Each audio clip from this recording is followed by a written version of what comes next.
అసలు క్రిటిసిజం, కించపరిచేటువంటి మాట ఎప్పుడు ఎప్పుడు ఎప్పుడు కుటుంబంలో వినబడకూడదు. అమ్మా, ఒక భార్యగా ఒకటి నేర్చుకో.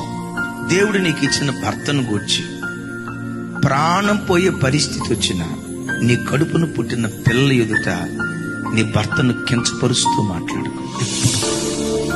వాడు తాగుబోతుడైనా, తిరుగుబోతుడైనా, లేదు నేను సరిగ్గా అర్థం చేసుకోలేనుడైనా, నీ పిల్లలు నీ చుట్టూతో ఉండాలని, భర్త కంటే నిన్ను ఎక్కువ ప్రేమించాలని, వాళ్ళు నీకు ఫేవర్గా ఉండాలని భర్తను గురించి కించపరుస్తూ మాట్లాడుతూ పిల్లల ఎదుట ఎప్పుడు కట్టుకున్న భర్తను కించపరుస్తూ తక్కువగా మాట్లాడుతూ, ఎప్పుడూ ఆ తండ్రిని గురించి చెప్పేటప్పుడు, నాన్నరా కష్టపడి మన కుటుంబాన్ని పోషించేవాడ్రా, ఈరోజు 4 మెతుకులు మన నోట్లోకి వెళ్ళగలుగుతున్నాయంటే నాన్న పడుతున్న